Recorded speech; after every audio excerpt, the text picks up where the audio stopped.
SIR যারা নিয়ে ভয় করছেন তারা ভিডিওটা দেখেন। এসআইআর এর ক্ষেত্রে নামের বানানের গন্ডগোল বা টাইটেল বা সারনেমের গন্ডগোল এটা কোনো সমস্যাই নয়। আপনারা এগুলো কাগজ ঠিক করুন, সব ঠিক আছে, কিন্তু এসআইআর করার ক্ষেত্রে এই নামের বানানের গন্ডগোল বা সারনেম গন্ডগোল এটা বাধা আপনার হবে না।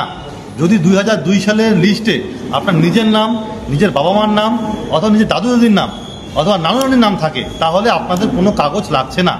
আর যদি কারোরই নাম না থাকে তারপরেও যদি আপনি 11 বছর ধরে এই দেশে বসবাস করছেন তাহলেও আপনার অন্য কোনো কাগজের টেনশন নেই আর নাম বাদ যাবে না।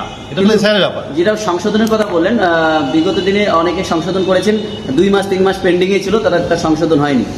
সেক্ষেত্রে সংশোধন বলতে কাগজের সংশোধন কথা বলছেন, ভোটার লিস্টে যারা নামের গন্ডগোলে। হ্যাঁ, আমি তো বলেই দিলাম যে আমাদের এসআইআর যে হচ্ছে সেই এসআইআর এর ক্ষেত্রে আপনার এপিক নাম্বারটা হচ্ছে ফ্যাক্টর। ওখানে বলাই থাকবে, আপনি যখন ফর্মটা দেখবেন রেড বক্সে বলাই থাকবে যে এপিক নাম্বার। এবার সেখানে যদি নামের স্পেলিং মিস্টেক থাকে আপনার বর্তমান এপিক নাম্বারের সঙ্গে যে নামটা আছে ভুলটা হলেও ভুলটাই সবাই যেন তুলে দেয়, তাতেও তাদের নাম থাকবে। কারণ এটাতে নামের মিস্টেকের জন্য সমস্যা কিছু হবে না, এপিক নাম্বার থাকলে হয়ে গেল।